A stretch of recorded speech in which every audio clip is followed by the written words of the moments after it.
Hi అండి. Welcome to Amara kitchen. నేను మీ అమరేశ్వరి. ఈరోజు మన ఛానల్‌లో పచ్చిమిర్చి టమాటా రోటి పచ్చడి చాలా ఈజీగా ఎలా చేయాలో చూపించబోతున్నాను.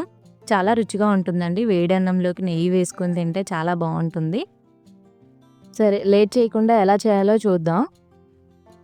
ఇక్కడ నేను ఒక 10, 12 పచ్చిమిర్చి తీసుకొని ఇలా మధ్యకి కట్ చేసుకొని పక్కన పెట్టేసుకుంటున్నాను. మీరు తీసుకునే మిర్చిని బట్టి కారం అడ్జస్ట్ చేసుకోవాలి.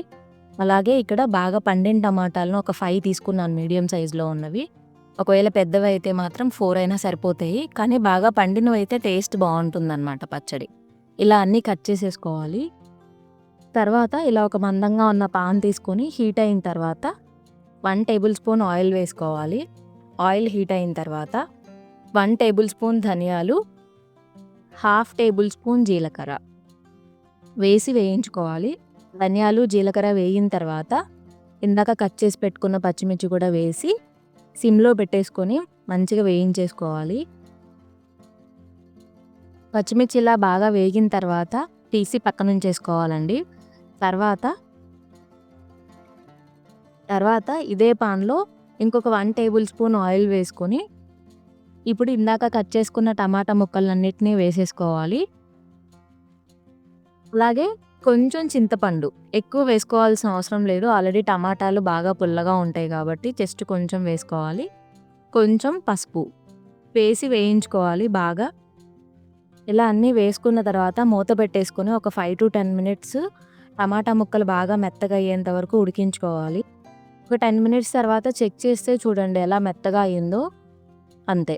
ఇప్పుడు ఇలా ఒక రోల్ తీసుకొని ఇందాక మనం వేయించుకున్న పచ్చిమిర్చి, ధనియాలు అలానే కల్లుప్పు కూడా వేసుకోండి. నేను ఇక్కడ కల్లుప్పును ఆల్రెడీ కొంచెం దంచి పెట్టుకున్నాను, అందుకే ఇలా ఉంది. సో ఇలా మెత్తగా దంచేసుకున్న తర్వాత ఇందులో ఒక 6-7 వెల్లుల్లి రెబ్బలు కూడా వేసి మెత్తగా దంచుకోవాలి.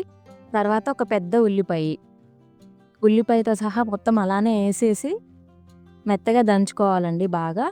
తర్వాత లాస్ట్లో ఇందాక వేయించుకున్న టమాటా ఉంది కదా, టమాటా అది కూడా వేసేసుకొని మెత్తగా చేసేసుకోవాలన్నమాట. మిక్సీలో వేసుకునే వాళ్ళు పల్స్ ఇస్తూ గ్రైండ్ చేయండి. నేను ఎప్పుడూ అదే చెప్తాను.